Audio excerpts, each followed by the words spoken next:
काफ़ी इम्पोर्टेंट है और कई लोग इसको छोड़ के निकल जाते हैं, क्योंकि ये सवाल है आपका वास्तविक छूट और साधारण ब्याज से मिला जुला है। और इस सवाल को आपको काफ़ी ध्यानपूर्वक देखना चाहिए, क्योंकि इस सवाल को कई लोग छोड़ के निकलते हैं ना, और ये सवाल आपके एग्जाम में आ जाता है। ठीक है, हम इसको डिस्कस कर देते हैं अच्छे से। इसको हम आपको थ्योरी भी समझा देते हैं कि इसको हम कैसे हम लोग सोल्व करेंगे। एक सवाल हम पहले पढ़ देते हैं। सवाल क्या कहता है? कह रहा है 5% प्रति वर्ष के साधारण ब्याज पर अब से 4 वर्षों में दे 2400 रुपया के साधारण ब्याज और वास्तविक छूट में अंतर है। ये पूछना चाह रहा है कि अगर 2400 रुपया हमारी देय राशि है तो साधारण ब्याज और वास्तविक छूट में क्या अंतर है, यदि प्रति वर्ष आपका 5% का दर है। ठीक है, तो सबसे पहले लोगों को ना ये पता नहीं होता है कि ये वास्तविक छूट होता क्या है। वास्तविक छूट क्या होता है ये नहीं पता होता है। एसआई तो आपको मालूम है ना। साधारण ब्याज जो है ये आपको मालूम रहता है कि साधारण ब्याज क्या होता है, लेकिन वास्तविक छूट आपको मालूम नहीं होता है। कई लोग इसको एक ही समझ लेते हैं। ठीक है, वास्तविक छूट को ही हम लोग शॉर्ट में जो है इसको हम लोग टीडी बोलते हैं, यानी थ्रू डिस्काउंट, सच्ची छूट, जिसको हम वास्तविक छूट बोल रहे हैं।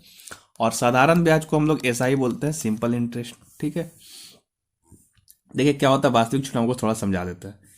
जैसे मान लीजिए कि कोई भी आपने ज़मीन खरीदा है ना, मान लो ये ज़मीन खरीदा, इस ज़मीन का कीमत अभी 100 है, तो क्या 5 साल के बाद इसकी कीमत 100 ही रहेगी? ऑब्वियस नहीं रहेगी। ऑब्वियस नहीं रहेगी कि 5 साल के बाद अगर हम इसका रेट देखेंगे तो ये 100 से 500 भी हो सकता है, 5000 भी हो सकता है, कुछ भी हो जाएगा, मतलब बढ़ेगा, ये तो फिक्स है ना। तो जो 5 साल के बाद इसका रेट बढ़ा है, बढ़ करके मान लो 120 हो गया सपोज, कोई ना कोई रेट से बढ़ा होगा, तो ये जो आपका 100 से 120 हो गया, यहां से 20 जो बढ़ गया, यही 20 को हम लोग कह रहे हैं टीडी, थ्रू डिस्काउंट। इसी को हम लोग कहते हैं जो रेट आपका बढ़ जाता है। ठीक है, इससे रिगार्डिंग हम आपको एक छोटा सा लाइन डायग्राम समझा रहे हैं, इसको आप देखिएगा गौर से और समझिएगा, इससे क्वेश्चन सब बन जाएगा। ठीक है, देखो ये जो शुरुआत में जो मूल्य होता है जो किसी भी चीज का, उसको हम लोग बोलते हैं पीडब्ल्यू। पीडब्ल्यू का मतलब होता है प्रेजेंट वर्थ। ठीक है, जो अभी आपका प्रेजेंट में इसका क्या कीमत है, प्रेजेंट वर्थ बोलते हैं इसको, मतलब अभी आपका क्या कीमत है। अगर इस प्रेजेंट वर्थ में आप आर गुने टी से मल्टीप्लाई करोगे, यानी दर और टाइम से मल्टीप्लाई करोगे, तो आपको मिलेगा जो वैल्यू, उसी को हम लोग कहेंगे टीडी। ठीक है, और इस टीडी में यदि हम पीडब्ल्यू को जोड़ देंगे तो आपको जो मिलेगा अमाउंट, उसको हम लोग कहते हैं सम।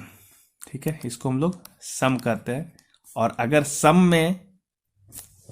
हम सम में क्या कर दें, आर इंटू टी से मल्टीप्लाई कर दें, तो जो आपका वैल्यू मिलेगा उसको हम लोग कहते हैं एस आई। और इस एस आई में, अगर इस एस आई में हम जोड़ दें सम को भी, तो आपको मिल जाएगा यहां से अमाउंट, जिसको आप लोग कहते हो मिश्र धन। हम बारी बारी से सब समझा देते हैं, हिंदी में इसको बोल देते हैं। पीडब्ल्यू का मतलब प्रेजेंट वर्थ है, जो आपका अभी का कीमत है। किसी न किसी दर से कितने भी समय में उसका जो रेट बढ़ जाता है, उसको हम लोग थ्रू डिस्काउंट कहते हैं या वास्तविक छूट कहते हैं।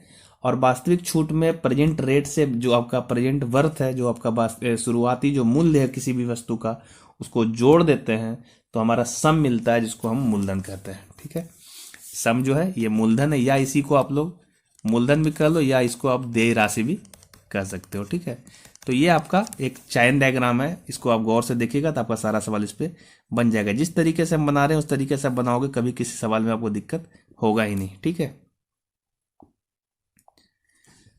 तो एक बार हम फिर से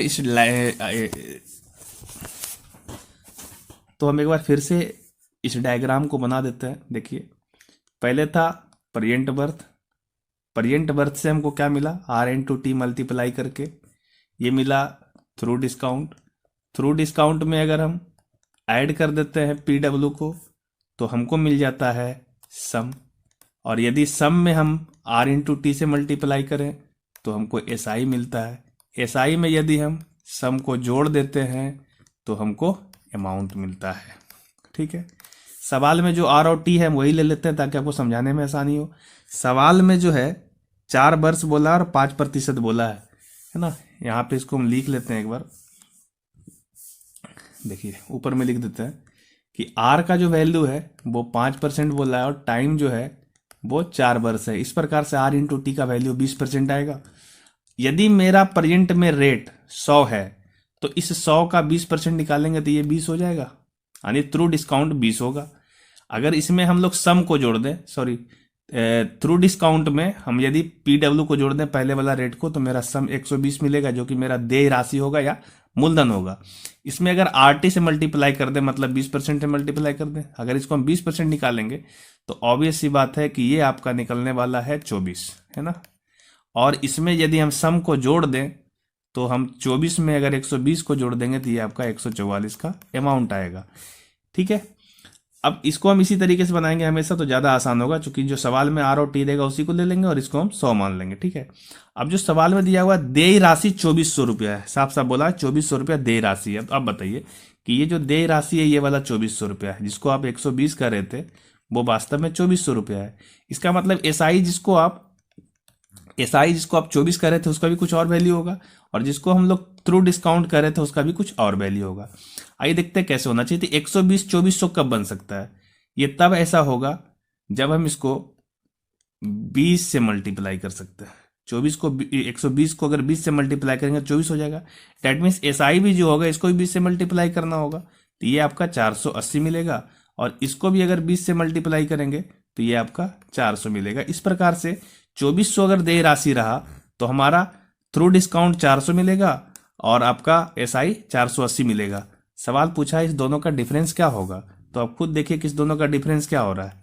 इस दोनों में जो अंतर आ रहा है वो आपका 80 का आ रहा है, तो इस तरीके से 80 रुपया इसका सही जवाब हो जाएगा। उम्मीद है आपको ये सारा सवाल समझ में आया होगा। तो ये 5 सवाल था जो आपका सिंपल इंटरेस्ट का इंपॉर्टेंट सवाल है। हम इंपॉर्टेंट इसलिए बोल रहे हैं ताकि इस तरह का सवाल कई बार एग्जाम में पूछा गया है। ठीक है, और थ्रू डिस्काउंट का तो लोग सवाल छोड़ ही देते हैं, तो एक बार आप इसको देख लीजिए अच्छे से और कॉन्सेप्ट समझ लीजिए। उम्मीद है आपका सवाल समझ में आया होगा। ठीक है, तो हम वीडियो को यहीं खत्म करते हैं। अगले वीडियो में कुछ और सवाल ऐसे ही इंपॉर्टेंट सवाल लेके आएंगे जो ठीक है आपके लिए काफ़ी इंपॉर्टेंट रहेगा। Thank you so much. आप इसी तरीके से वीडियो देखते रहिए। वीडियो को लाइक शेयर कर दीजिए और हो सके तो इसको सब्सक्राइब भी कर दीजिए।